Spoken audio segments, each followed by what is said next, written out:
Good evening. I'm good. I'm good. I just came from, my story. I just got healed from the virus.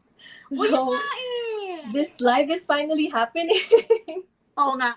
We were supposed to have it a couple of weeks back, pero it's good. Right. How did you feel nung nagkaroon ka? Was it mild?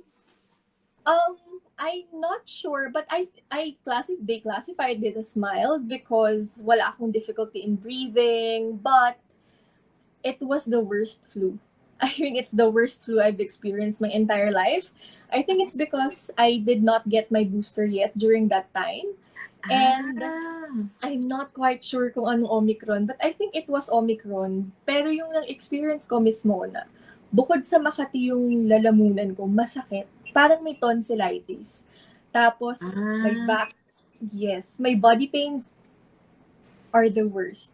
I don't know if I will sleep because if I lie, there will be back pains. But I don't want to stand up because my head really hurts. So hindi ko talaga alam kung saan ako lulugar, no. But thank you, Lord. I was healed. Oo, diba? And ikaw kasi you go out, meron ako nakita ng mga posts mo na you eat out. As in, nagda-dine in ka pa. Ayan, nakala mo.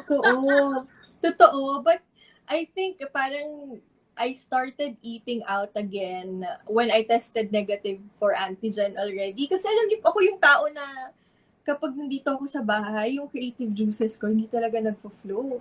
And sometimes kasi in my work particularly, no, I'm in compliance. Sometimes I have to think out of the box if ever the operations cannot be fully compliant. So I have to think or assist them on how they will do it para compliant pa rin kami sa batas. So basically, I work on systems. So it's pretty much hard for me to think things outside of the box when I'm inside the box. Oo. And I mean, sickness in general, talagang mahirap. And it's good that you have, you got the care that you need, you needed, di ba? Yeah. Parang thankful pa rin tayo dyan. And thankful na it wasn't such a bad thing na na-hospitalize ka. We have I have a lot of friends who had loss in their family. So talagang, di ba? That's where you were better off. Ako, fortunate. That was your first bout with COVID. My first actually. Did you have COVID before also, Miss Mona? No, never. Kasi hindi nga ako lumalabas. That's good. Pero I had a call with, kasi nga I work with the Autism Society, tapos I had a call last Saturday with Candy Pangilinan, so it was a web show also, and she's had it twice, like one in December near Christmas, pagkatapos like ito kakatapos lang, she lost so much weight, tapos and this is a experience also of my brother, kasi my brother, he had COVID and it was bad, he went to the hospital and everything. Parang he lost feeling in his legs. Kasi hindi siya makalakad. Tapos ngayon, naglalagas yung buhok niya. Oh. That's a weird prolonged symptom. I do have prolonged symptom, but layo doon. Though, I do have prolonged symptom. Baka also with hormones, whatever. Baka it's more, the older people are more likely to actually. Diba? I don't know. Oh, napunta tayo sa COVID. Actually, today, we wanted to talk about smart shaming at yung mga iba't ibang bardagulan sa social media. Right. And the reason why I wanted to talk to you about it, kasi I know, we follow each other on social media. And I see na talagang people are also mean to you kasi people are mean to me. And people also have targeted you. So I think this experience, in a way, na parang ikaw, you talk more on the law, di ba? Me naman, I talk about economics, I talk about history. And to a certain degree, when we share what we know, parang there's that, diba? There's that I guess there's pushback from some people who don't share our opinion. Right. Pero before we even get there, Attorney Hannah, so ang question, I mean, you went to law school and everything. Why law? And then my question is, were you good in school? Like, good. My God. Were you an achiever in school? Okay. Ayan, mabibisto ka na. Oo, babalik ko yung tanong mamaya, Miss Mona. Why law? this is funny, no? Because growing up, I usually speak a lot. I talk a lot. And alam mo po yung mga matatanda before, no? When hindi naman yung sumasagot ka, you reason out when they talk to you, they will simply brand you as, alam mo, mag-abogado ka na lang. And I feel like, nature versus nurture, I feel like tumatak siya sa isip ko growing up. So, ayun nga, when I was in high school, ito walang halong charot, no? When I was in high school, I have this parang, syempre, if people conditioned your mind, di naman conditioned, parang siguro subconsciously conditioned. If people subconsciously conditioned your mind to be a lawyer, you will be most likely interested in politics, etc. Mhm. And during that time, I think it was 2006, when I graduated elementary, yung age ko, when I graduated elementary, and I think Mayor Jessie was really celebrated during that time. My heart is very close to farmers because my dad is a farmer. So when the Sumilaw farmers case was aired, I really followed the story because I feel like it was super close to home. The story was super close to home. We are in Quezon. My family was victims of the Coco Levy Fund scam. So it's really close to home, no. And I was following Mayor Jessie, but then there was this one interview when he simply said, yeah, my wife is helping me and my wife is a lawyer. So, no joke, at that time, I followed all lawyers who do pro bono and lawyers who do public service. So, essentially, I feel like, and I'm very happy that my law school, my lawyer dream is founded with um, aspirations, idealism and aspirations. Tapos plus, nung nasa Mindiola pa ako, no, I studied in San Beda for college. Nasa Mindiola ko, grabe yung rallies. So I've met pretty much a lot of people who inspired me to really push it. Because most of the time, I've met rallyists who would say na kung meron lang sana kaming access sa abogado, kung meron lang sana kaming access sa legal services, etc. Siguro mismo na yun yung foundation ng dream. Yun yung spark. Mas lalo siyang na-hamper nung nag-join ako ng debate society. I was Debate. I was a Napakinabangan ng pagkabibo mo, yung ganon. Totoo. I was a varsity debater for San Beda College formerly San Beda College, San Beda University. And in debate kasi we're required to read a lot. Like a lot. So, to some extent, ako I say na nandun nanggaling yung kamalayan. So the question whether magaling ba akong estudyante, actually in law school hindi. Kasi ang dami ko talagang gustong gawin. Ano po kasi ako bibo kid nga. Ang dami namang gustong gawin. Hindi kasi, naniniwala kasi ako na marami pang matututunan sa labas ng classroom. Kaya, nag-working student ako. Am I saying na hindi kayang mag-excel ng working students? Hindi. Ako lang talaga yun. Pero, I think, I wasn't really, paano ba? I'm not a good student, to be honest. I won't consider myself as a good student. I cut classes if I don't think I'm well-read. If I'm there were times that I was super afraid with my professors. Attorney Toto Villarreal, if you're watching, the former MPRCB chair, sobrang may class siya, takot na takot ako, ma'am, I really cut class kasi hindi ko alam kung saan ko ilulugar yung sarili ko. But, yun, when I was in college, pababa, overachiever actually. Pero, law school, grabe, nag-chicken out talaga ako. Ibang field ang law school mismo na. But you went to San Beda also for your undergrad? For my undergrad, yes. For my undergrad. Okay. Alam mo, when I was in grade school naman, I went to Holy Spirit. So, Mendiola kid din ako. Walang pasok, basta may rally. Yun lang, alam mo. Basta may rally, walang pasok. Still true today. Pero ikaw mismo na, sorry, I was curious, no? Very brief background.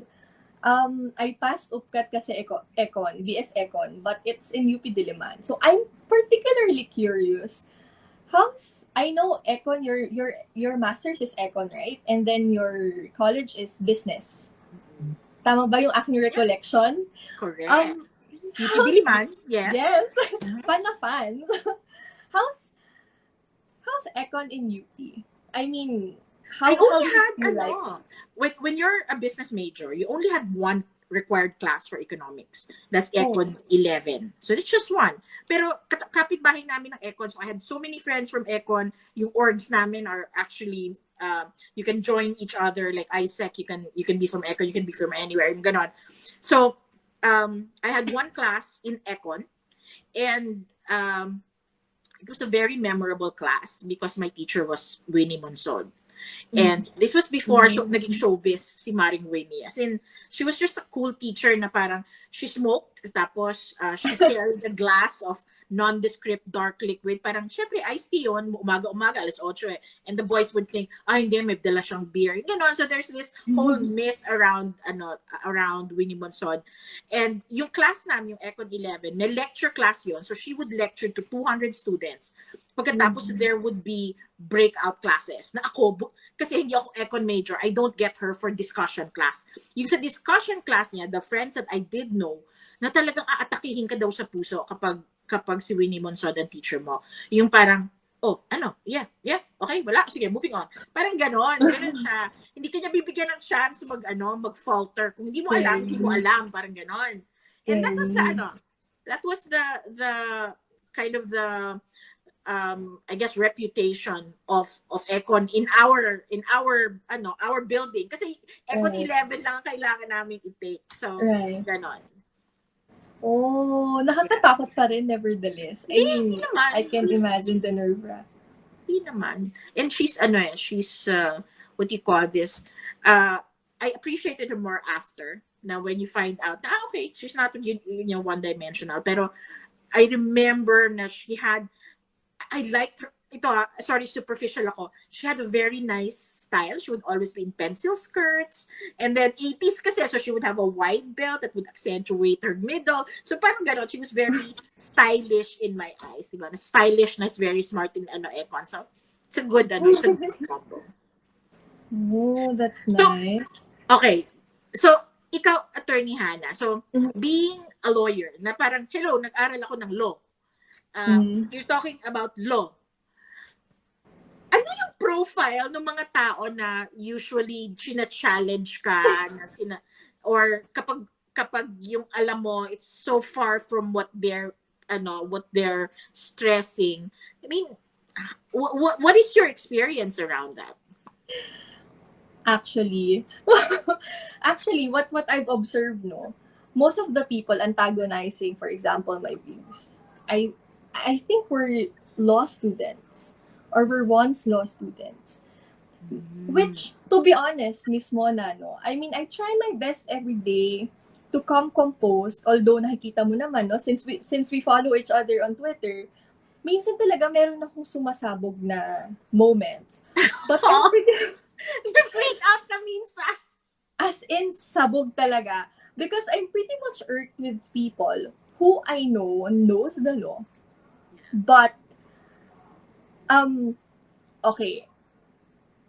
I want to talk about equivocation. I mean, that's particularly what's happening, no? When equivocation, by the way, is a fallacy involving using words, Big words, equating them to a different with a different meaning or to a different meaning. But so something like that, that's essential equivocation. For example, nakaw, when you say nakaw, you simply equate it with robbery. That's not true.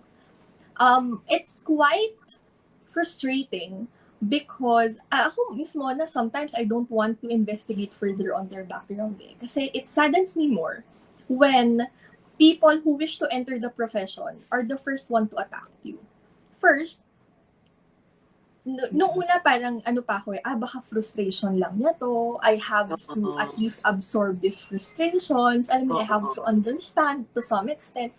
That's why I really don't want to take it a little bit personally. A lot of people are telling me, alam mo, sabihin mo yan sa authorities. Parang ako, I feel like these people have their dreams as well. If they really wish to enter the profession, I'm not, who am I? I'm not in the position to stop that or bar that. Because I myself experience how it feels like to hurdle the bar exams, how it feels like, for example, to really reach your aspirations, your dreams. So Mm-mm. people, I don't want to be a bar for people na may Yeah, ganong kaparehas na pangarap. but isn't the root of your argument really also the fact that you have a difference in opinion, specifically on like who to you support as a candidate for president? Yun yung root nun eh. Kaya parang, di ba parang they challenge you Basic. because of that fundamental difference in opinion. Even if you're coming in with receipts, di ba? Parang Right. na-challenge ka pa rin kasi ano ka, kalaban ka eh. Di ba? Right. So, ako Right. yung term mo na equivocation nga eh, na it's also parang to me minsan yung ano, yung parang nagpapaka-antipatiko ka, yung parang okay, I will never talk to my ex again. Pero texting and sending pictures is not talking. Di ba? Yung ganon, parang loophole. And you did, parang it is also a logic that we find very often in lawyers. So, di ba, parang Actually, practice lang yun? Yung bardagulan ninyo is also practice lang for the profession. right. Pero kasi, actually, ako talaga mismo na, to be really frank and transparent, kaya mabilis ako ma-irk sa mga ganun. Kasi alam kong nag-law school, alam nila yung nangyayari sa loob ng law school eh. Alam mo yon, kaya I find it very annoying that just because we have different candidates, for example, or different people we support, parang, why do you suddenly twist the law? Parang, I'm pretty sure you know all of these things. Or if not, tinuro sa amin sa law school na dapat maging magalang tayo sa mga abogado. I mean, hindi naman tayo licensed bannering, di ba? Pero that's basic decency. I mean, even if hindi nga lawyer yung kausap ko, I try my best to really reach a concession. Kasi hindi ako Diba? naniniwala To be a good human Salita. being, hindi ka dapat bastos. It's not Totoo. just for the profession. It's a human it's a human standard na parang us as human beings, gusto natin we have to be kind to others, diba? Totoo.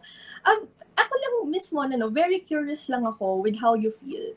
Kasi sa amin kasi, sa legal profession, no, medyo normal kasi when we exchange opinions eh. Kasi there's still a lot of gray areas in the law.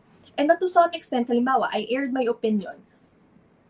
May mga bagay, for example, Marcos cases, okay, mananagasa na ako, sorry May mga bagay, for example, Marcos cases, this has been decided by the Supreme Court. So, these are the truth already. Pero may mga gray areas kasi sa batas na pwede pa namin pag-awayan yung opinion. I mean, opinion ng isang abogado versus opinion ng isang abogado. But in your case kasi mismo na, with economics, you're playing with numbers eh. I mean, real numbers.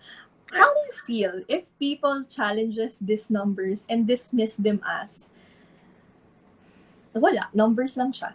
Oh yeah, that happened. That happens a lot na parang hindi trusted yung source, yung mga paano mo alam na yung source mo tama, yung mga especially with history, no? And just a little background on myself naman. Kasi before I retired like 6 years ago. And before then, I was in corporate and I've worked in multinationals for most of my life. And in the multinational organizations that I've been working in, we fight. Like we fight straight up, face to face, during meetings, nagsisigawan yan. Pero afterwards, okay na. Yeah, wala lang. It's part of the thing. So being a woman, and I was in tech, so I was like my first role in the management team. I was the only woman there. So parang I've always been taught to argue my case. Parang it's always most important for women, and this is my experience.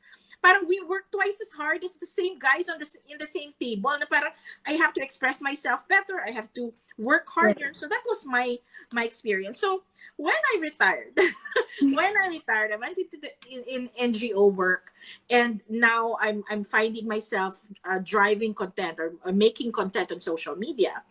When people are like fighting me about and they have no legs to stand on, their logic has no legs to stand on. For most of the time, talagang pinapagtawanan ko lang, there was a couple of months back when my first video, my first viral video went out. Parang yung mga comment section, pinaglaruan ko na lang na parang, di ba, parang, as in, it was a game to me. So parang gano'n na lang. And That's nice. I'm also concerned to your question, na parang, how do you feel about people who don't know economics starting to ask me or question me about economics? The challenge is, of course, to explain the complex economic concepts, which I had to go to school for, to somebody who insists that this is, alam mo yun, parang ang dami natin kailangang pag-usapan para maintindihan I mo can relate. So what I did, like for example, for my my martial law economics, I actually created a Google Doc na parang, okay, ito na yon, ito parang FAQs. Ito yung question, ito yung sagot. Kasi the TikTok comment section is not enough to explain what I had to explain. Right. So, ayun. So, I did a Google Doc where everything is there. And I guess the problem with that is I don't think they read it. Baka hindi naman nila binasa yun. I don't think so too. Diba? Yes, I don't think so too. And yun. So, parang I know that the understanding is not there. And I think primarily because there was never any intention to understand. It wasn't there was never any openness to education during that conversation. Pero Attorney Hannah, so madami ako, and nakikita ko to sa Twitter mo, na they resort to ad hominem na kung ano-anong, minsan, ano ba yan? Ang bababoy nito mga to. Di ba? Na parang, ikaw yung dapat tulad mo minsan eh. How do you feel when you're forced to do that? Actually, the good thing about debating, collegiate debating, I think we're trained to be emotionally tough. Most especially if, minsan yung mismo na I always ask, hindi naman ako religious, but I pray, I ask God, why is this battle fell on my hands? Because I feel like when I started talking about martial law on TikTok, it's a simple desire to just bring the law, the complexities of legal education, like you, to the complexities of legal education digestible to layman. We call kasi non-lawyers layman to layman. Para maintindihan din nila, di ba? Kasi nga, I understand if you give them, for example, read GR number ganito, they won't. So, digest it for them, di ba? So, tapos, all of a sudden, syempre, nag-unfold na yung mga bagay-bagay. Dahil naging frontliners na tayo. Actually, to be honest, ako, naging frontliner na din ako nung ngayong political election season. But, how do I take it? Number one, before I was bothered eh. Before Would you call you Hannah Bobo? Hindi. Actually, mas concerned ako mismo na when they started attacking the company I work in. Ginawa nila yon. But the good thing is, feel ko, I was a little bit, thank you Lord, I was a little bit on top of it. I talked to my higher ups. I talked to the customer service team. And I said, na whatever these people are trying to message you, please just delete them. Don't let them get into you. Don't let them tarnish the brand. To be honest, Miss Mona, I even went to the extent of hiding, of hiding some of my data online. So that's the effect on me. Nung una. But because I've read this book, This Is Not Propaganda by Peter Romancev, I realized and I understood how troll farms work or how trolling works. The intention is really to target your in your core para you will be pushed to silence. Nung una, so naranasan ko yun nung nag-viral yung Marcos Magnanakaw video ko, no? That's why when I brought the fight to Twitter with some of their big trolls, parang dumadaplis na lang siya. So when they called me Hana Bobo, dumadaplis na lang. Unang-una, mismo na sa law school, araw-araw papamukha sa'yo ng prof mo na bobo ka. So alam mo yun, dumadaplis na lang. So parang ako, okay lang yan. Ilang taon ko yan ilang taon ko yan ininda. So carry lang yan. Because I feel like I'm secure naman with who I am. Correct. In fact, important. I'm very secure with who I am. In fact, we're really my career is really doing great. I'm doing great in my career. Yeah, I saw your milestone kanina. Congratulations. Thank you. Actually, nakakatuwa kasi parang in a very short time, we're up for promotion. Alam mo yun, parang when trolls would throw you shades, the whole universe will tell you otherwise. That's what I find beautiful in this sobrang motivational talk. Pero that's how life works eh. Parang, sabi nga nila, don't let other people dictate who you are. Kasi nga, I'm pretty much confident on my capabilities. And nakakatuwa din kasi I got the support of the legal community. In fact, of course, not all lawyers, kasi syempre may mga, when I say legal community, community of lawyers, I got their support, and nakakatawa kasi parang, after the Twitter bardagulan, a lot of lawyers messaged me, parang, you know what, Hannah, may following ka, so let's help you, parang let's meet, and let's do a content about it, we will help you, parang digest some of the cases and correlate, etc. So, sweet naman. Super sweet.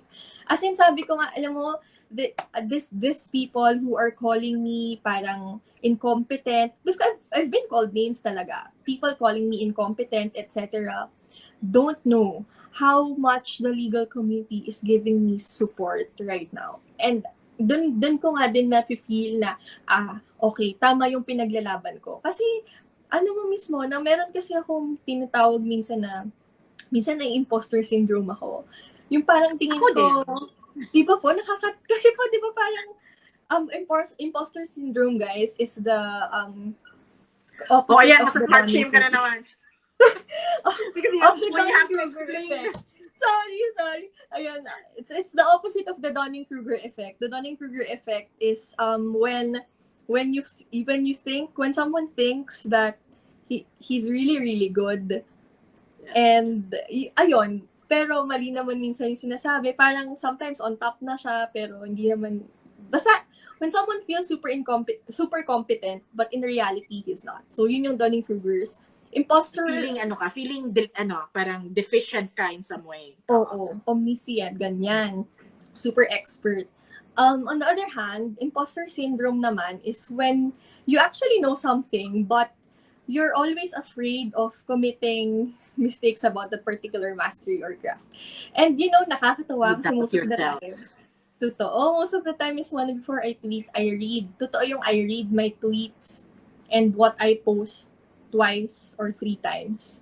Because I'm so afraid na baka pag nilabas ko to, mali pala. Meron palang masasabi yung legal community kasi I'm carrying a license. Kasi nga, may lisensya ka no? Totoo. Yun yung kaibahan natin na parang, for example, ako, di ba?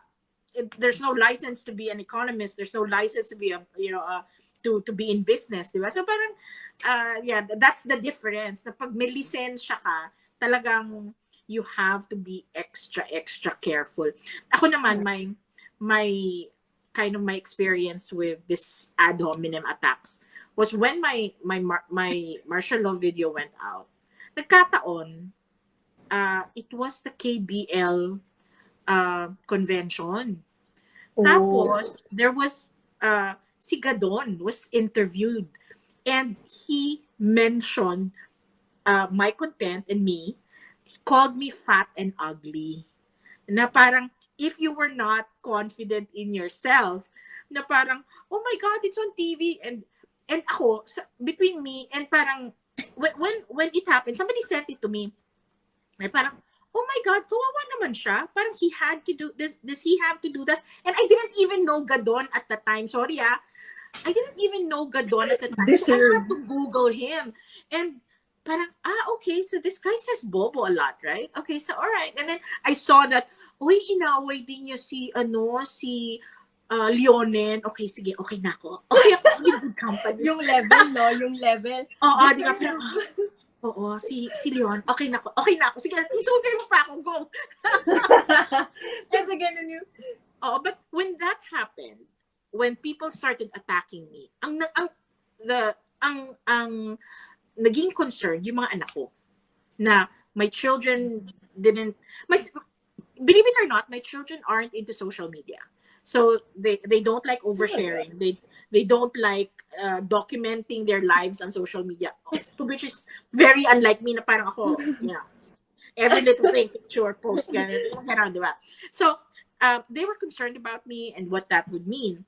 But when I spoke to my husband was saying, dear, okay lang ba kung ganito, kung ganyan? Oo naman. Oo na. Kasi the kids are concerned. Baka naman it would draw attention to the family, to my advocacy. Kasi I was perceived as being political because of the nature of my content. And I am leading an NGO. I'm president of an NGO. So, baka ma-taint yung diba? Hindi ba naman. So, it was a conversation. So, anyway, aking kumbaga, my husband is my ang tawag doon, yung ine-empower niya ako. So that was a good thing. And but I'm still very concerned, of course, the opinion of my children. In fact, now one of my sons is one of the mods because mag-behave kayo, ayaw niya na inaapi si mommy. Thank you. Diba? So parang my kids are very my kids are very protective of me, and this whole I guess prominence on TikTok where truth lives has some I guess it spills over, diba? Actually, important po talaga yung support system eh. Important talaga. I mean, I know the ad hominems is a mental battle and mental health is really, really important. So I'm glad your family supports you and protects you. Somebody asks if my son is online now. Yes, he's online. Pero ayaw niya magpa-reveal. Sabi ko, tinanong ko siya, anak, gusto mo magpa-reveal before, no. It's not his thing. Cute! Thank you for moderating. Ang cute naman. Pero Miss Mona, may question ako. Ano yung sa lahat ng mga nang question sa inyo regarding, for example, dun sa martial law content, no? Ano yung pinaka-absurd na binato regarding your content? I mean, bukod sa ad hominems, because I think that's the most absurd eh. Pero bukod dun, ano yung pinaka-absurd? Ito, and this is something that we hear a lot. Yung, especially when I wasn't, people didn't know me. Now, when I think I did, one of my early videos had something like a collection of guwapong historical men. And one of the pictures that I put was of President Marcos when he was young. And honestly, cutie pie naman siya eh. Kaya nang sabi ko, sayang, magnanakaw. And people were a lot of people were upset about that. Anong proof mo? Buhay ka na ba nun? Sabi ko, yeah. Yeah, I was alive. And when people were talking about the economic crisis and the billions that were taken out of the country, the news, the reels of like shoes and gold and gold bars and jewelry being put in suitcases and taken out of the country, for many that's like historical news reel. Pero news nung panahon ko yon, na parang nakita ko yon. The state of the economy was something we discussed in class as current events. Right. So when somebody starts questioning my reality, na parang, alam mo ba yun? Paano mo alam? Parang, andun ako, honestly. It wasn't just like, andun ako. We were actually studying it because that was the nature of my area of expertise. And it's just so absurd for whenever people say that. Na it's not, they're gaslighting me basically. Na gaslighting is when they feel na, they're trying to say that invalid yung experience ko, invalid Right. yung perception ko, na perception based out of my my being there, 'di ba? So Right. yun ang mga nakaka-frustrate na ako naman mas mataray ako face to face, na aawayin kita face to face. Pero pag online, kapag yung may mga ganyan comments, nag-umpisa na ako, tapos ay napapagod na ako. Ay kulang yung space sa sa comments, hindi kaya. So, sige na lang, hindi na ako sagutin. Okay, Sana may ganun din akong energy. Short and antipathica na lang. Kasi nga, so I end up being nicer on comments rather than if you say it to my face. And ako nga yung mga ibang na nababasa ko on my comment section, parang say that to my face. Parang sige na. Utang na loob, say that to my face. Tignan natin kung kaya mo. Parang ganon. Kasi I'm told, and this is from people who worked for me, I'm scary in real life. Hindi ako friendly, mga kapatid. Really? I'm not friendly. When you see me at work, na I'm focused, or when I'm in a meeting, I'm very detail oriented. I can be and ang sabi nga ng sister ko when she hears me, kasi my sister now hears me pag nag-zoom call ako, na parang you have to check yourself. You sound nasty. So, okay. Ganun. Ano kayang nun? Pero, I think naman, sorry, not being, I hope this won't sound sexist, but because of the rampant misogyny, I think we were forced to act like that in the corporate setting. I mean, I'm not sure, but true. Siguro parang na-engineer lang siya. Di ko alam but it's true from my experience na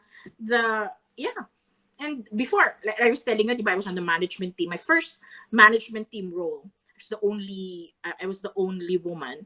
Yet my boss keeps addressing the room as gentlemen.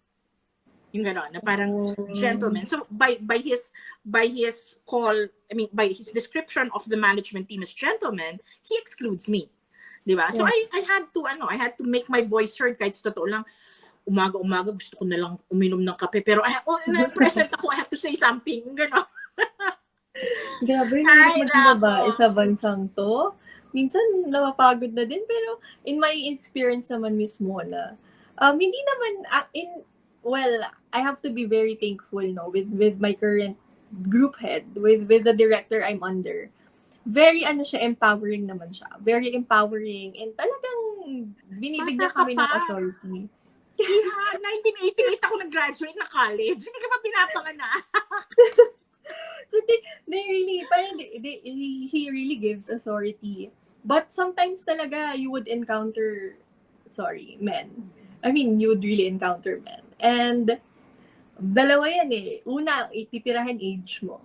Bata ka pa. Parang minsan okay lang kapag halimbawa, sometimes it's a compliment But most of the time, working with men, medyo parang ano bang alam mo? Parang gaslighting. Ano bang alam mo? Bata ka pa. Parang dito I will admit, my cat is here. I will admit na kapag meron akong troll na nagdudulong-dulungan and trying to use those logical fallacies on me, I call them iho and iha. Just to deserve. Oo, yung gano'n, na parang iha, iho. Na parang, hindi tayo match. Gano'n. And again, to the smart shaming, sometimes, that's what I say to myself. Pero hindi ko rin masabi yun kasi baka mamaya genuinely hindi niya napag-aralan, genuinely hindi yun yung background niya. So I also don't want to parang call them out for not knowing, di ba? Dahil posibleng talagang kumbaga there's genuine ignorance there. Baka they've watched one too many YouTube videos and na brainwash na sila. So alam mo yun, and actually nga yung mga na talagang inaaway tayo for with historical revisionist logic, sometimes I feel victim din sila na they've consumed so much media that their definition of reality is off already. So yun. So that's I'm trying to be compassionate. Gusto yun nga, I was about to say, gusto ko maging ganyan ka-compassionate. Pero Oh. minsan kasi talaga same people, same people in this community, for example, sinusundan ka kahit sa ang social media, no? Minsan mahirap, I work in progress pa ako sa compassionate department talaga. Kasi minsan sobrang hirap mismo na kapag alam mo talagang they're deliberately twisting facts eh. Pero ang Hindi ka nang bablock eh. Hindi ka nang bablock. Mambablock na ako.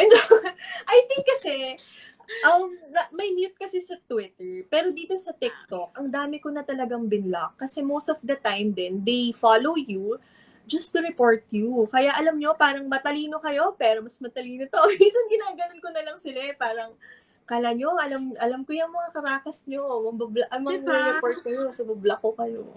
Ako actually, I do preemptive blocking pa nga eh. Diba? No? Wala ka pang ginagawang masama, pero sa mga comment mo, sa lahat ng mga post mo, gina-judge na kita. I'm bad, ano? Gusto ko din yun. Kasi pero nga, mag-block na ako. Ay, alam mo yun, parang negative juju, na parang, ano ba to?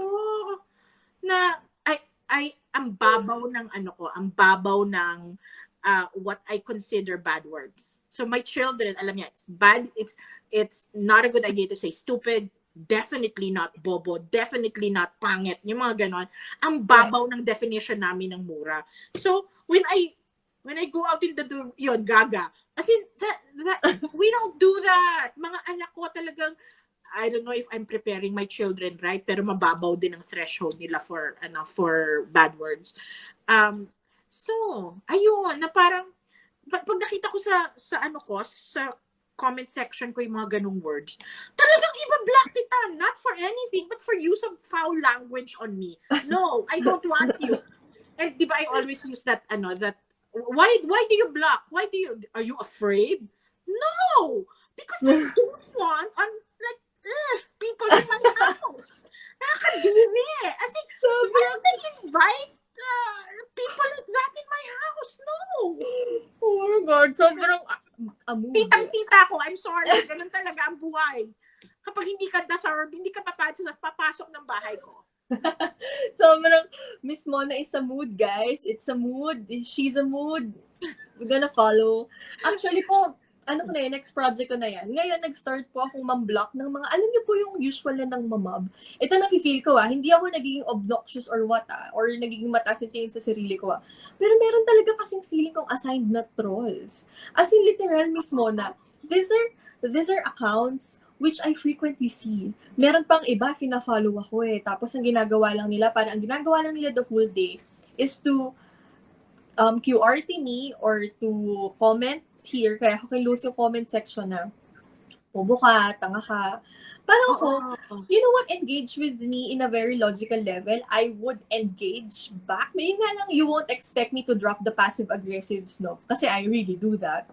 But, I won't definitely say bobo or tanga. I do say pangit sometimes pag walang profile picture. But I really don't say bobo or tanga because I believe everyone has the capability to think on their own. Pero talaga minsan, meron pa na, Miss Mona swear, siguro I've identified around 7 accounts following me, tapos yun lang yung ginagawa nila sa buong buhay nila. Tapos meron namang iba na may malaking following na, tapos kino-QRT lang ako. Tapos parang they're just really inviting mob to bully. Yeah, to bully. I've seen that. I've actually seen that on Twitter na talagang, parang inano ka, parang tinarget ka talaga. Totoo. Yeah. So, nga Salamat, no? Kasi may following. Kasi ngayon, Miss Mona, nakakatawa kasi, for example, one lawyer would want, for example, an argument, one lawyer really tweeted a good argument regarding an issue. Pag ni-retweet ko, talagang umaano naman din. Kasi nga, dahil sa mga trolls. So, I guess, thank you, trolls. Kasi kahit pa paano, nagkaka-reach tayo. They add traffic. Diba? True. Ikanga niya na. Gamitan.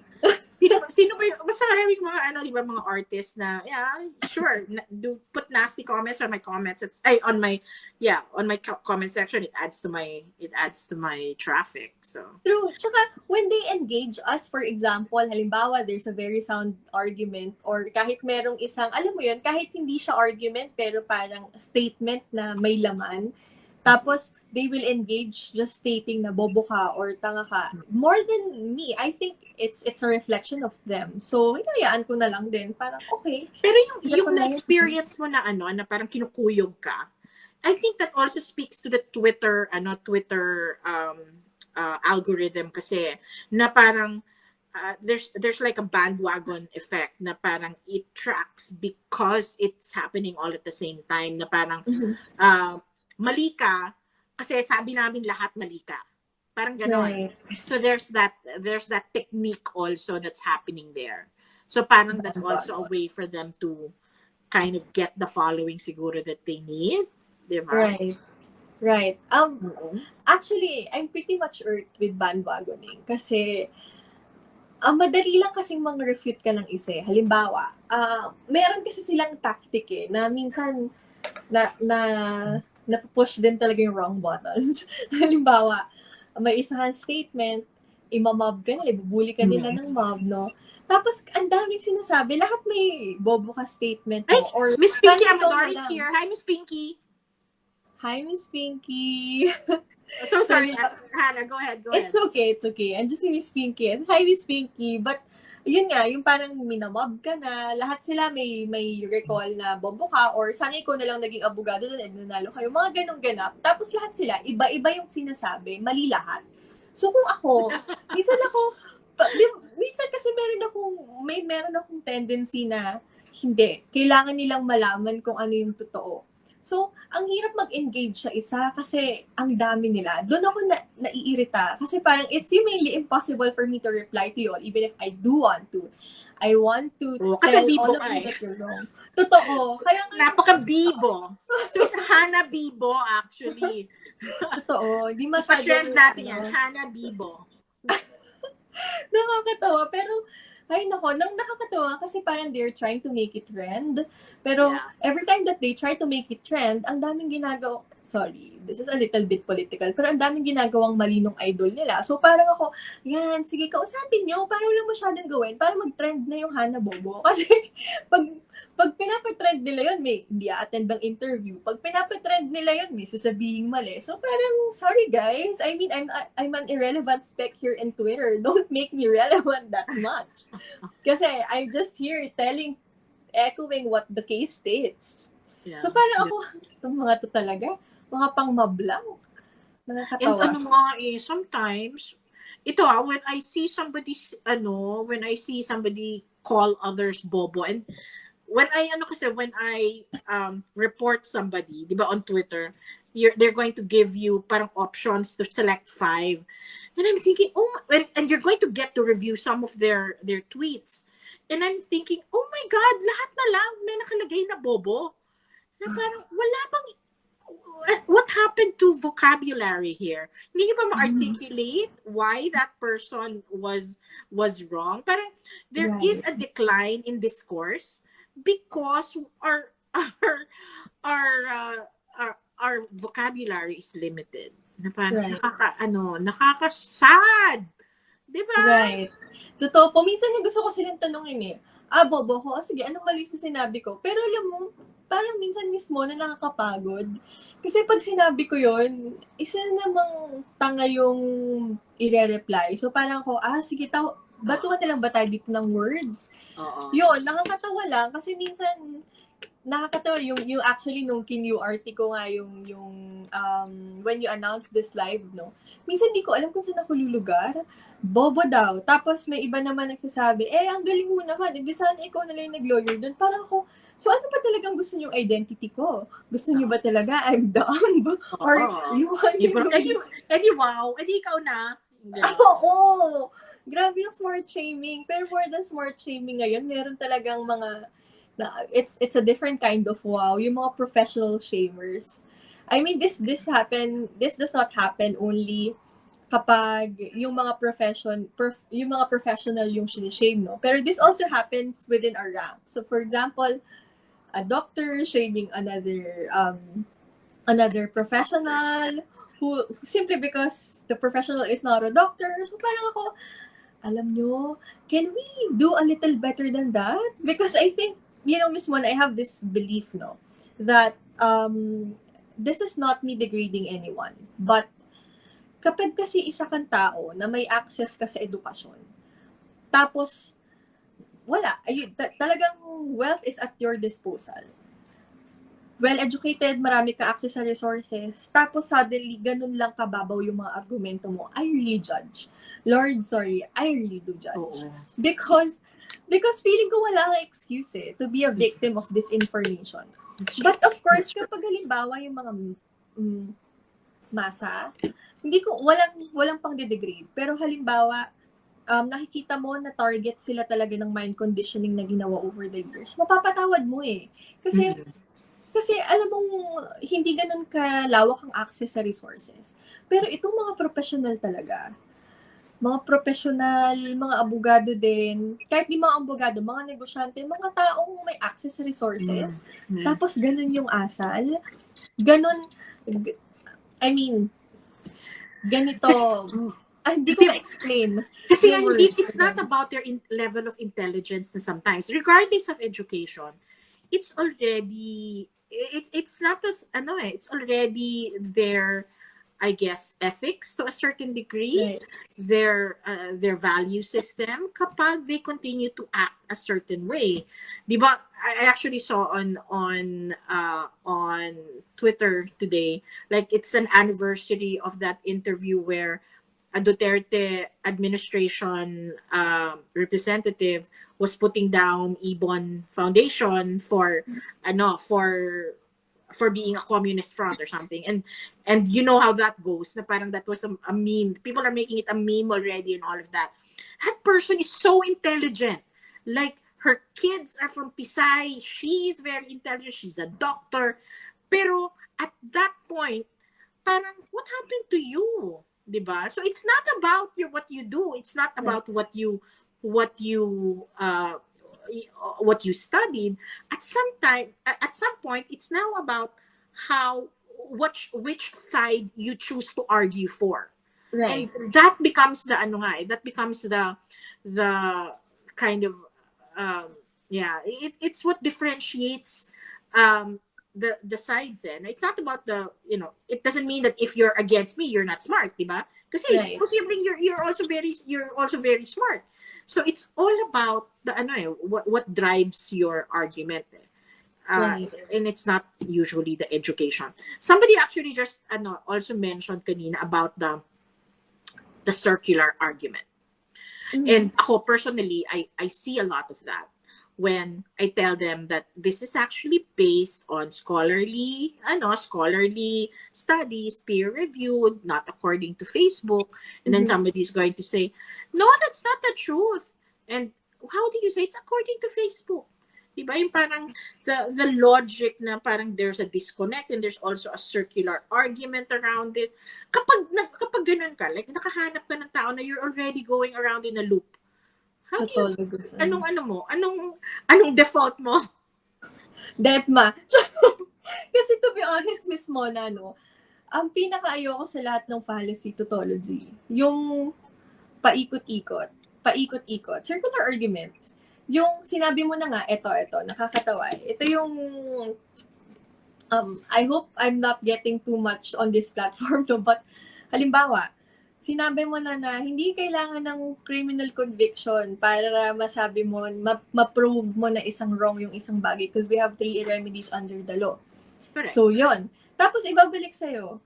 Kaya, malaya pa sila ngayon, ganyan. Tapos, ibabalik sa'yo, bakit walang criminal conviction? Sabi ko, hindi mo ba ako narinig? I mean, minsan kasi, well, that's not circular, pero kasi it becomes circular when you answer that, and then they will say, exactly, wala pang, malaya pa. So, hindi, wala pang pasok sa isa, labas sa isa. Oo. Minsan talaga, tinatry nilang paikutin Parang, Hanggang sa dumating ulit kayo sa point na hindi pa rin nakakulong. Exactly, hindi pa rin nakakulong kasi walang final criminal conviction. So, walang nagawang masama. Babalik ka na naman ulit. Hindi nga ganun yon. So, minsan pag ganun, I've seen your TikToks. Talagang ilang beses mo diniscuss yan. Sa totoo lang. Akala ko minsan, nagre-replay si Hannah. Hindi. It's another person who's saying the same thing. Right, mismo. I mean, I'm not, minsan nga, I'm not sure. Basta, there's also this thing called causal fallacy. Favorite din to ng mga maraming tao eh. Yung, well, it goes both ways. Minsan, may dalawang event, we just pertain it to one cause, pero hindi. Pero in the same breath, it also works as may dalawang event, pero isa lang talaga yung cause, but we argue na magkaiba dapat talaga yung cause. So that's how causal fallacy works. The thing is, siguro yung pinaka natitik yung ang dami palang natitik talaga. Pero yung ito yung mga tipong argument na hindi ko ini-engage.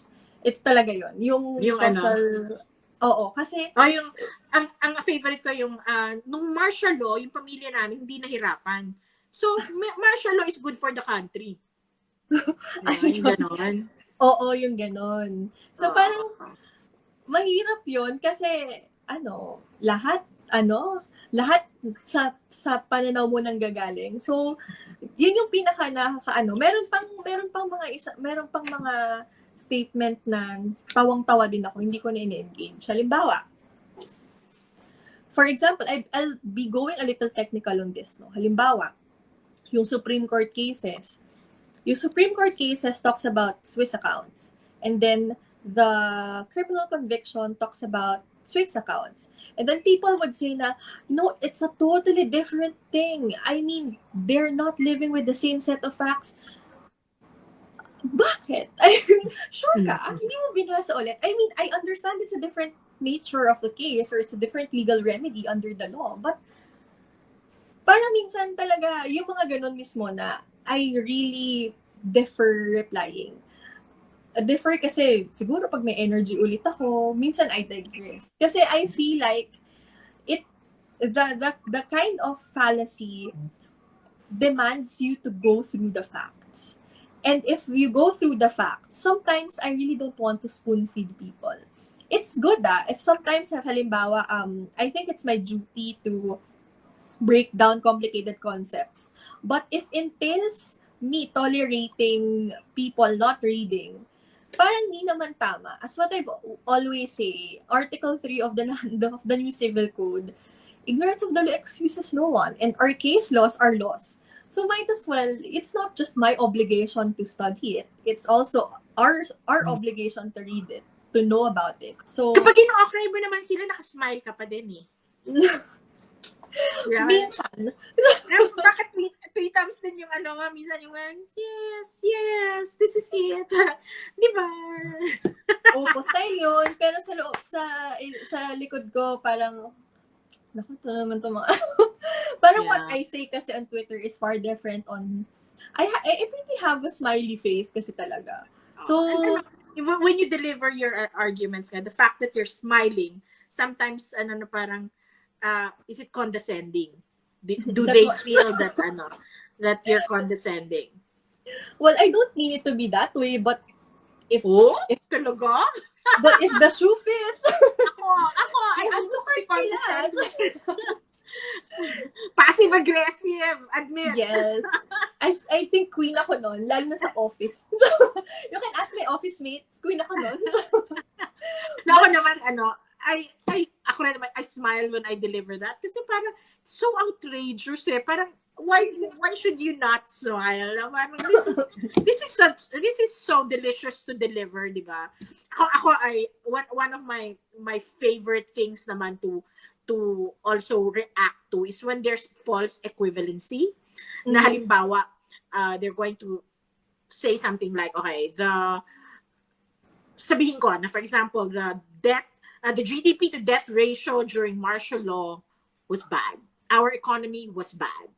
Tapos sasabihin nila, bakit nung panahon ni Cory, ganito, mahal ang galunggong. Yeah. Di ba yung gano'n na parang, ang layo naman yan. Yeah. Pinapatulang ko yun. Paano yun, ma'am? Kapag kasi false equivalence. Ang demand sa'yo Wala, is to inaasar ko. explain eh. Hindi, inaasar ko lang. Kapag Sobrang mood. masyado ng outrageous, kasi nga, I don't want to sound preachy. I don't want to sound preachy. So, when somebody gives you false equivalence on in a comment section, and you cannot break it down, asarin ko na lang. Oh my gosh. It's a mood. Actually, my comment secrets revealed. Totoo, yung false equivalence na yan, ayoko din ni-engage yan, kagaya ng causal eh. Kasi it demands you an explanation talaga. Pero sige, gagayahin ko yan mismo na. It's a mood. Tawanan ko na diba? lang. I-emojihan ko na lang para masaya. Eto, sorry Miss Mona, napansin ko lang dito sa comment section, biglang may nagbabanggit ng PCGG chair. Ang tawag dyan, red herring. So, yung pinag-uusapan namin, smart shaming. Tas eto ka, yan, nag-comment ka ng PCGG, red herring is a kind of fallacy na yung discussion mo, yung iba yung dinidiscuss, tapos bigla kang magpapasok ng siguro related but definitely not relevant to the discussion. So, yun ka, buti minute ng mga mods. It happens a lot to me na parang kahit na anong, especially if I discuss anything that tumama sa Marcos family or that time period, sabihin nila, paki-explain Hacienda Luisita. Paki-explain. Parang, it's a script na parang, okay, yeah, sure, eventually. Pero bakit palaging, parang, it happens so often that you can see the pattern. It happens so often that I've had to, parang ayoko rin parang ang feeling ko na, parang tina-target nila ako kulitin about that. So I also, that's one of the, I have a very, yung blocked comments in my setup for puno na siya. Kasi pati yung nilagay ko na, I don't want to see this comment anymore. Kasi talagang pitang-pita ko na parang ayoko. Alisin yan. Nasa ng Yolanda Funds, Miss Mona, na yun! Na parang, hindi na pinag-uusapan natin. Kaya nga, Diyos ko, nakakaloka yung mga red hairs. Minsan pa, nakakaubos energy sila. Kasi parang, you're very passionate in explaining one thing, tas all of a sudden may red hairs dito. Parang ako, nakakaubos kayo na energy, So expect to explain that, no, I'm not going to do that. That's also, one of the reasons why I'm on TikTok was, I had, parang I was sad last year na parang, sige na nga, mag-TikTok na lang ako. Gusto ko maging masaya. I'll say what I want to say, di ba? Pa-cute ako, di ba? Yung ganon. Tapos, aawain niyo ako na kung ganyan. Parang, ayoko kaya. Na this is supposed, all of these parang nasty things in the comment section, they suck energy out of you. You are vampires. Mga vampira kayo. Tama na, magbagong buhay na kayo. Right. So, oo nga. Di ba? Parang I'm all about disagreeing. Hello, I know how to disagree. Pero, it's just nasty na, and again, mababaw lang siguro talaga ang definition ko ng, nasty. But yeah, that is not why I'm on TikTok. I'm not here because I have an agenda. I'm here because of myself. And it just so happens that my agenda aligns with the people who are honest, the people who are hardworking, people who have a commitment to the truth. That's why I'm here. But I'm different from them. Diba? Parang when you started out on TikTok, what did you want to talk about? Ano yung vision mo for your TikTok when you started? Actually, I just want to talk about adulting because I work in a financial institution, and before growing up, I don't appreciate credit that much. I grew up in a household wherein my mom is really takot sa utang. That's why when I grew up and became part of the financial institution, I've learned to appreciate credit scoring, how can you use credit facilities to your advantage, etc. So that's basically my whole content. And of course, to post my husband because I really find him pogi. So I just want to post him anywhere and then at the same time talk about adulting. In fact, I have a podcast regarding this and I do a lot of contents about this because it's really my passion to help small businesses. In fact, I'm advising small businesses for as my advocacy Kasi this is really my niche, I think, ha? I think. That's why when you scroll down Ay, talaga, dun sa sorry mga, if you... Kasi parang... it's okay. Dahil Chinese New Year nga pala kung hey, fat sure. Kung yung pacho. So parang if you will scroll down, my first content is really about adulting. I think may calculator nga doon ng SSS loans, may experiencing in applying for it, tapos explaining credit bureaus. So it's really about it. Parang siguro naging part na lang din talaga nung sharing my political thoughts and explaining legal things, Marcos cases, because it's napapanahon. It's very hard to just sit down and see proliferating fake news. And I feel like onti lang kasi lawyers sa TikTok eh. Aminin nyo, onti lang lawyers sa TikTok. And most of them, hindi ko naman sila sinisisi kasi I think niche naman talaga namin yon. Pero halos wala talagang nag-explain ng mga case concepts, breaking it sa mga digestible sa mga layman. I think it's because politics is particularly a very sensitive issue. In fact, we can see now that we're being subjects of targeting, we're being targeted, we're being subjects of bullying, etc. Because it's particularly a sensitive topic. It's really meant to be divisive.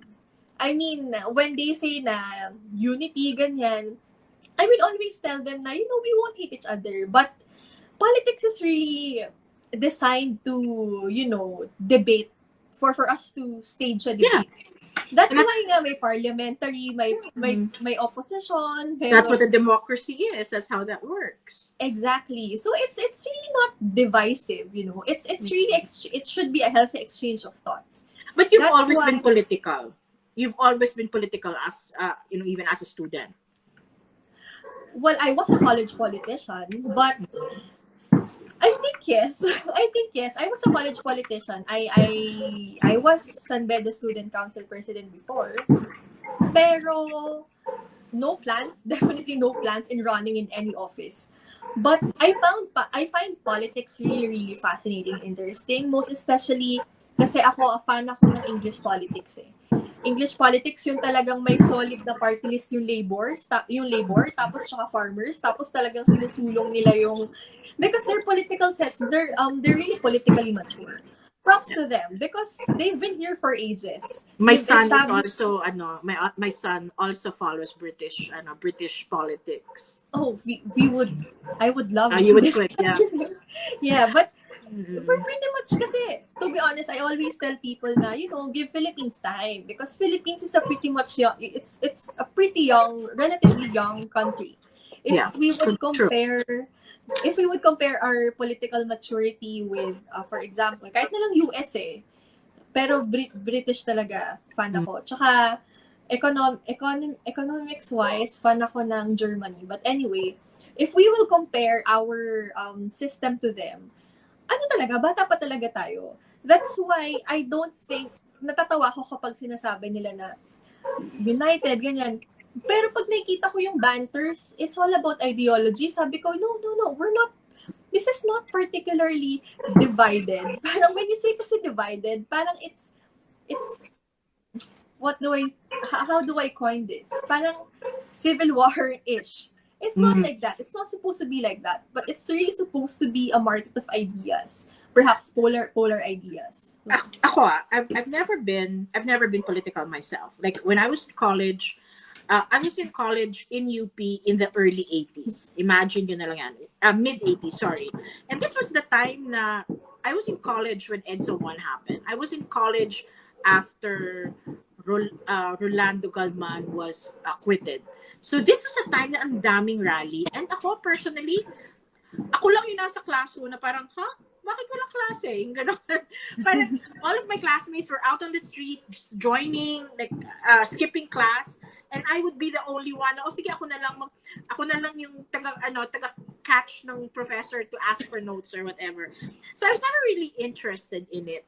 Pero when I got married, it was my husband naman who kind of had a fascination for politics. His father was a politician also. Like he was a politician in Quezon City. His family was a politician in Camarines Sur. So it was part of who they were. And parang, okay, cute din pala. Kaya I started having conversations with my husband about it, and I started learning the names of the politicians and the Mhm. families. Parang, okay, so I get the fascination. And what my takeaway from our political system is naman, parang we're never held by ideologies. There's no Mhm. unity because at least our politicians are held together by agenda. So sure, they're united ngayon.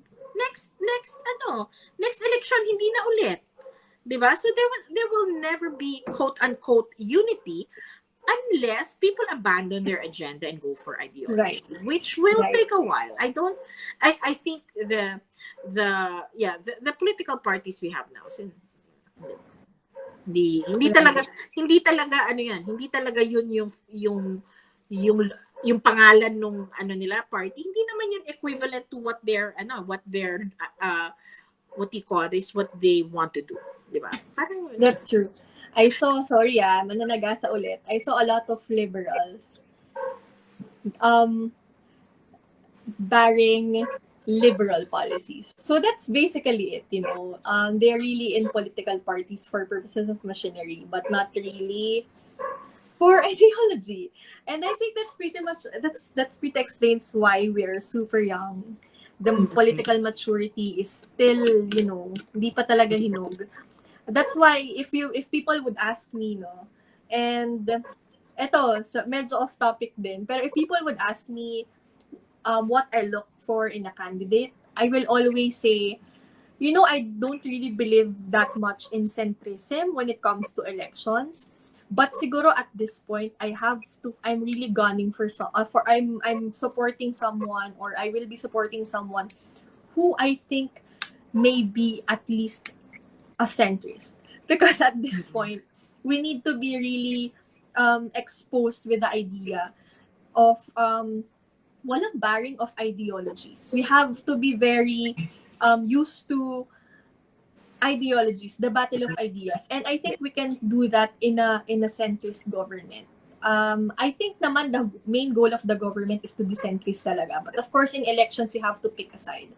But at this point, a true centrist talaga is what we need right now, because personality politics, patronage politics, yeah, running for that's being gotten us part into so much trouble.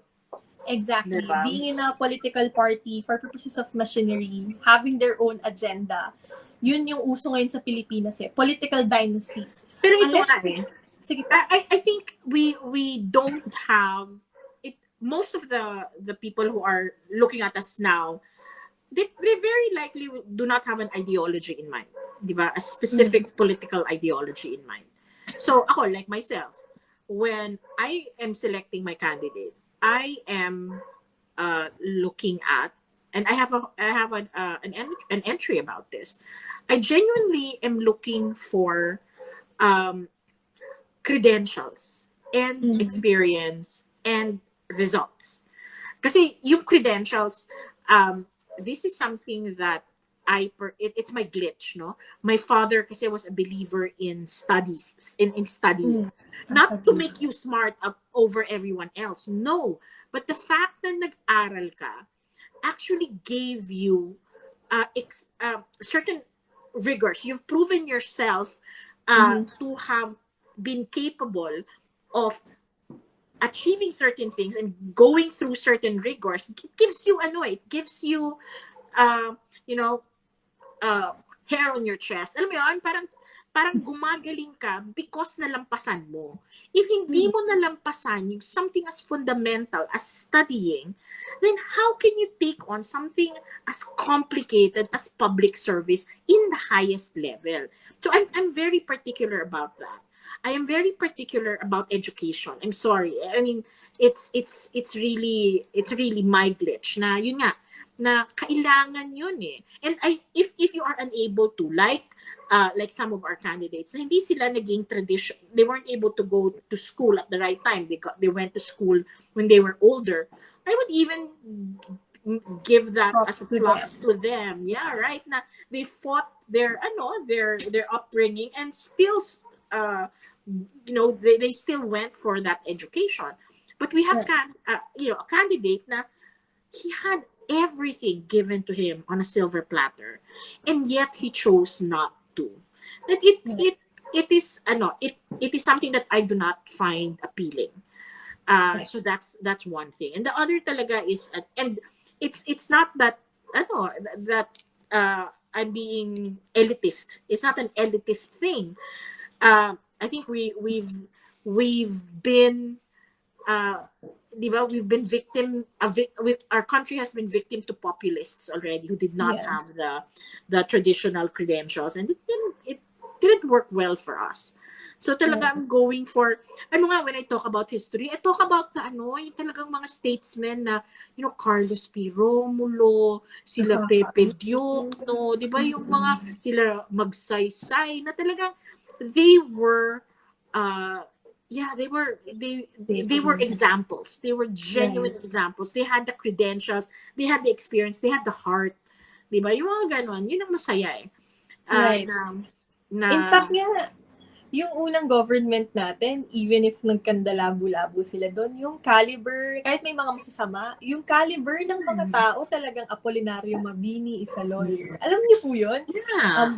Antonio Luna is a military tactician He who was a studied with pharmacist, space. PhD, di ba? Yeah. Grabe, no? Ano Pero yan? in all honesty, Ferdinand Marcos was a brilliant man. Oo Na talagang naman. he's so smart. Na Oo naman.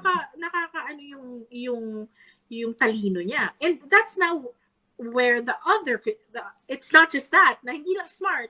He has to have the other things in his basket, so to speak, 'di ba? Right. Actually, I don't deny naman eh.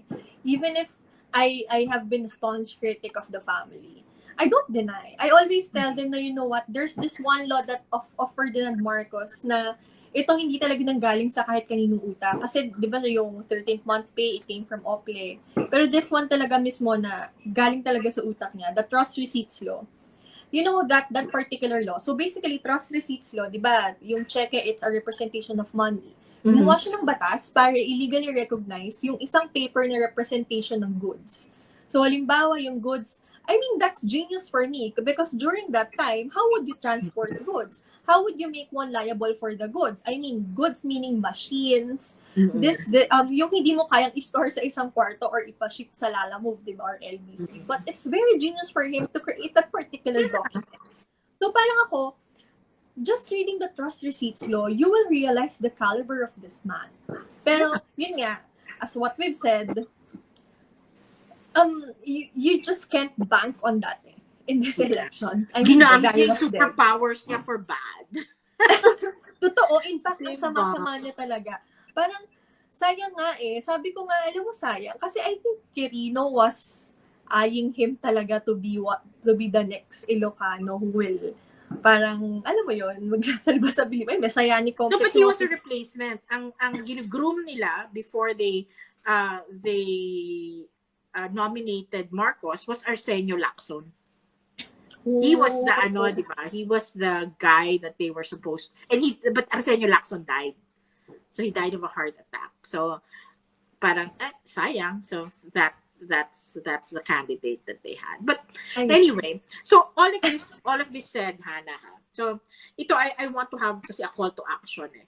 How can we now interact meaningfully? And this is a challenge to everyone in the room, di ba? Na how we have to embrace na dapat maging mabuting tao tayo, dapat maging mabuting mamamayan tayo. Whenever we find this kind of logic in on Twitter, on TikTok specifically, what is the right thing to do? Kasi mahilig tayo whenever I don't do it a lot, but I found that whenever I find an irritating comment or something that's so delicious to respond to, we reply with a video, and it becomes our content to a point that it defines our account already. Na all you do is respond to nasty comments. So what What is your aspiration? What do you want to see? Okay. Ito, work in progress pa talaga ako dito, ma'am. I miss Mona. Kasi, medyo, to be honest, maiksi lang din yung PC ko talaga eh. Lalo na kapag, Okay lang. hindi naman sa, hindi naman sa gatekeeping, pero kasi, sa akin kasi, batas yan eh. Alam mo yun, mahal ko yung profession ko eh. Alam ko kapag minamalay na or deliberately minimisconstrue na yung batas for a particular agenda. Tingin ko mismo na ang aking vision ay yung mga napag-usapan natin na ad hominems. Minsan kasi nagiging victim din ako dun eh. Parang hindi naman victim, nagiging Offender ka din. predator. Oo, nagiging predator din ako ng ganun. I also prey on people na and I always justify it na ginawa nauna sila eh, so papatol ako. But siguro ang aking if there's one thing I realized from this whole campaign, siguro sa TikTok kasi it's more personal kasi yung personal information natin which is the face ay naka-display dito, no. Unlike sa Twitter kasi word fight. Pero I'll be better on Twitter. Pero siguro dito sa TikTok, I agree. I refrained actually, yun ang aking New Year's resolution. I will refrain really replying to comments na hindi naman talaga warranting of a reply. But I would reply Q&A, say for example, if it would help, even if alam ko yung intention nung nagtanong or nung nag-comment, but if it would help the audience to digest more legal concepts, I would engage. But, these are trying times. We really have to be intentional on who and what to engage with. And I feel like I have to be really, really selective. For one, I don't want to be an enabler of fallacies. Second, I don't want for my mental health or other person's mental health to be, in shambles. I understand that there are really, alam mo yung mismo na as what you've said, mga masasebong tao, di ba? If may mga masasebong tao talaga, ibablock ko na lang din talaga. Kasi na-block ko naman na yung iba. Kasi tingin ko, kapag wala silang ambag sa life ko, ito na ako, di ba? Di ba? Sabi ko magiging mabait na ako, pero ito na naman si ate. Pero siguro, this is how I would respectfully agree to disagree. I would just disengage kapag hindi na siya ganun ka-healthy or kapag alam ko na yung discussion is because of merong specific agenda. But definitely, it's a wake-up call for us. This whole political discussion during this election season is a wake-up call for me on how much we have to fight. Parang how big the disinformation fight is. Yeah. Ngayon ko lang naramdaman mismo na gamitin ko yung profession ko, particularly in public, to explain concepts. Never in my life, I thought, akala ko gagawin ko lang yun pag alternative lawyering. Magtuturo ako ng batas sa mga laborers, sa mga farmers. I never thought I would use this to fight disinformation. Ito ay isang problema na hindi natin inakalang nandito pala. So, kung meron man akong call to action, una, I would definitely engage more respectfully. I won't engage in comments na alam ko na may intention. But kung meron mapupulot yung audience, kapag sinagot natin yon, probably kailangan natin siyang i-engage. But more than ever, it's really time for us to speak up. Because if we will let these things pass, I don't know what will my future children, what society my future children would wake up to, or what kind of training or instruction in school they would end up listening to. So, and I can empathize with you, Hannah. No? When I started, like I said, it was really just a fun thing for me.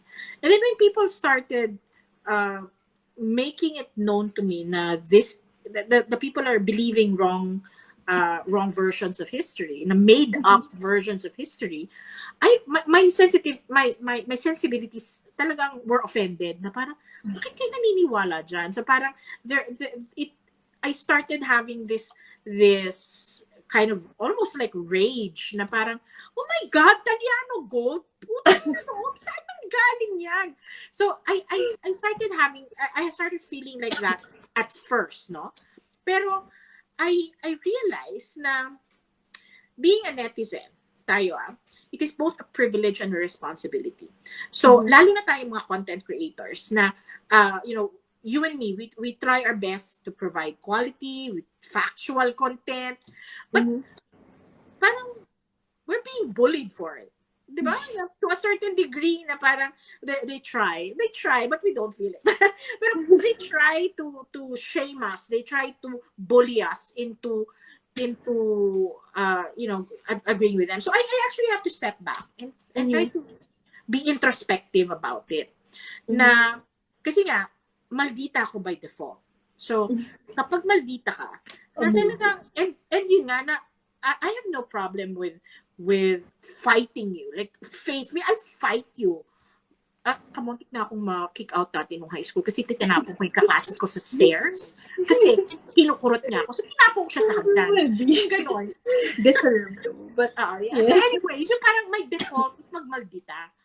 Pero, when you think about it, na parang, you shouldn't stoop to that level eh. And I'm not trying to be haughty about it. No, I understand the passion. I understand the rage.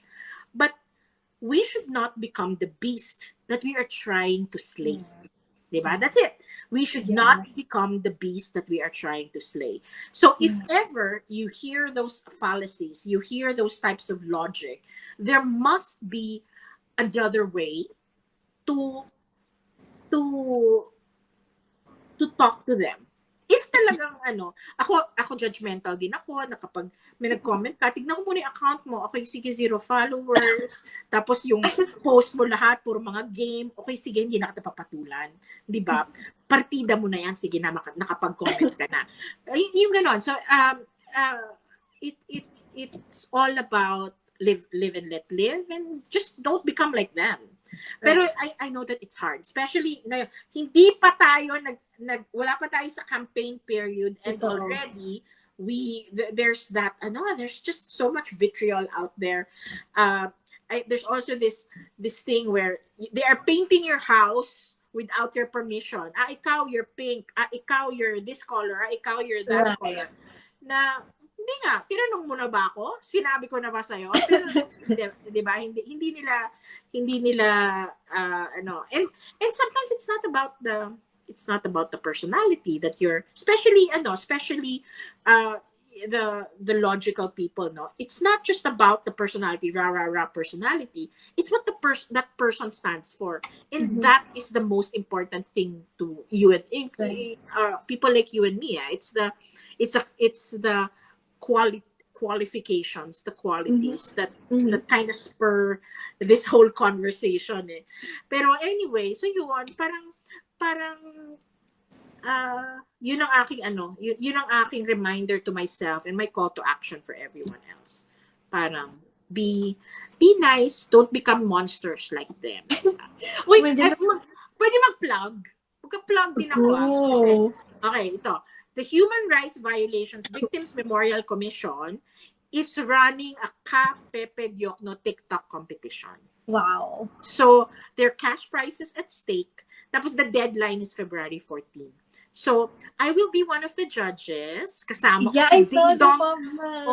Kasama ko si Ding Dong Dantes, si Director Pepe Diokno, si Olivia Estrada of Inquirer, and si Chuck Crisanto of HRV. Wow. Diba? Ganda. So yun, TikTok competition. Mag-send kayo ng entries. May fun fact ako mismo na I was I was a former legal assistant of I worked as a special investigator of Human Rights Victims Claims Board. So ito yung mga we decided on cases or claims against of the martial law human rights victims. So sila din yung nasa HRVMM. Ngayon. And I hope you guys can join. Grabe, nakita ko yon, pinlog sa akin ng dati kong boss, Attorney Litong. Hello. Kung nanonood ka man, women lawyers for Lenny yon. But yeah, so kung nakikinig ka man, GTL, hello. Ito po yung judge. Kausap ko po, na-starstruck ko ako. she just sent me the poster and said, Okay. tell your friends to join. Sabi ko, ay, one judge. I talked to her on the day Di ba? sometime. We're friends. We're Grabe, virtual sobrang friends. this is really a fruitful night talaga. I mean, I've learned a lot, Miss Mona, regarding this discussion, and thank you for always for the reminder that I have to be kind because sometimes Oh, di ba? Pero alam mo, okay din magpagbardagulan. Sometimes they deserve it. Di ba? Like I told you, I'm maldita by default, but I try. We just have to try to be good human beings. Eh. So it's a struggle. I know there's no judgment kung pumatol ka. Okay din lang 'yon. Di ba? oo, pero I'll be a better wow. New Year's resolution, magiging mas mabait tayo na tao, lalo na campaign, it will be messy. I'm anticipating everything to be a lot messier because campaign season is coming. Somebody said, si username 1972-92, first time I've stayed long for a TikTok discussion. Thank you. Oh, thank you. Diba? Thank you. Oy, nakrinig ko na yun din in person. Yung, diba? Pangarap ko yun, Miss Mona. Lagi ko lang narinig. Actually, I have to, I have, my New Year's resolution, one of the many things, I try to I have to stop using filler words. I notice through my TikToks that my filler words come out, na yung kapag may dead air, I try to fill it. And yung diba ko, is a filler phrase. Na parang naging trademark. Oo, na parang I have to stop using it, pero ngayon parang trademark ko na si diba? Totoo. Yan na yun, branding na yan, Miss Mona. Branding na. Ay, alam mo, magka-plug na naman ulit ako. Artista talaga to si Miss Mona. Hindi, kasi everybody knows naman, I shared it na I'm with the Autism Society Philippines, diba? So people have been asking me for shirts. Like, shirts. So, I actually made an arrangement with the Autism Society Philippines. Sige, kayo na yung mag-produce ng Mighty Magulang merch. So, the Mighty Magulang merch is now available on Shopee under the Autism Society Philippines. So, the proceeds of the shirts all go to the Autism Society Philippines. And parang meron yung Mighty Magulang logo, meron din yung diba? Tsaka ano ba yung isa, yung nasagot ko na ba yung tanong? So those are the three things that are going to be or are now available on the Shopee page of the Autism Society Philippines. Mag-check out tayo ngayon. Well, maraming salamat, but and I'm also going to so at iniisip ko nga, meron na akong pang-premyo ngayon. So kapag yung mga magma-mighty quiz ako, magmimigay ako ng shirt. Gusto ko gusto ko yung mga natural. Meron akong isang quiz ka noon, and nakalimutan ko na kung anong quiz yun. Basta it's a history quiz. Tapos pinagmamalaki ko sa lahat. Kila CV, kila Sai. Sabi ko, alam niyo, one mistake lang ako. One mistake lang ako. Hindi ko lang talaga kilala yung, nakalimutan ko na din yung tanong. Basta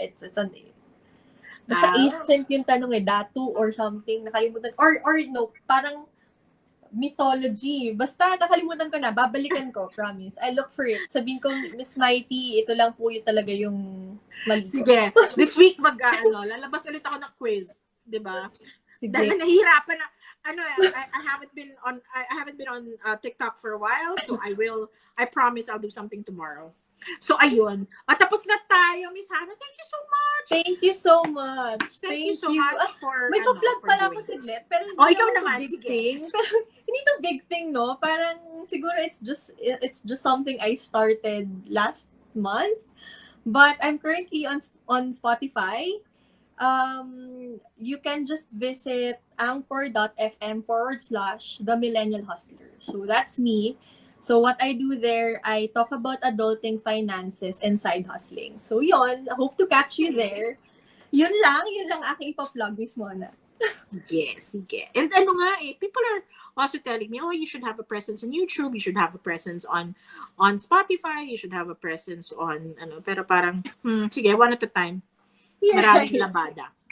Right. Diba? That's Oh, and true. thank you. And I just want to read the last comments, no? This live was so meaningful. Thank you so much. And Oh, thank we appreciate your, you. ayun, the struggle is real. Ano pa ba?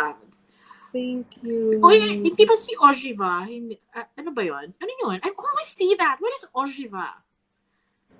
Miss Mona, pwede din Ojiva. What is Ojiva? Ojiva? Like, is that Odiba? But I different? think, but a little maarte, siguro. Perhaps.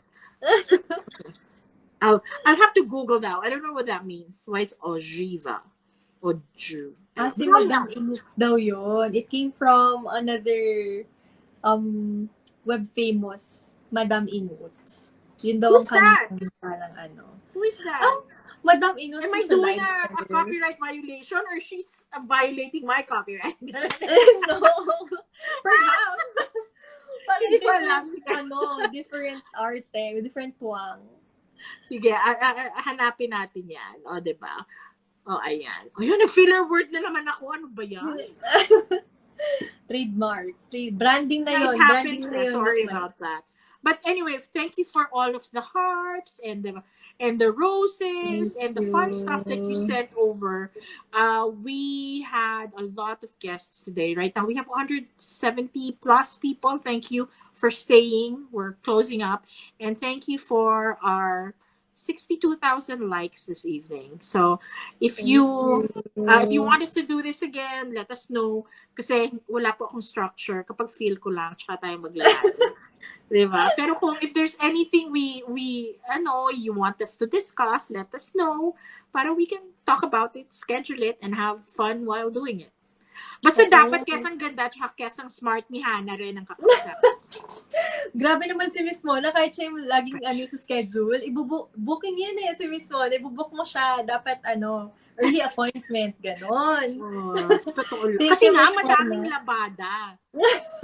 As in, actually, my labada is a euphemism for stuff that I need to do. Pero sa totoo lang, this month, literally, ang dami kong labada kasi our helper hasn't come back from vacation. So talagang literally marami akong labada. So ganun po. Pasensya po at thank you so much for watching, and please help make TikTok a place where truth lives. Yes, let's all be truth talkers. Let's all be truth talkers. Become a truth talker. Maraming salamat po. Good night. Thank you, Miss Mona. Thanks. Bye.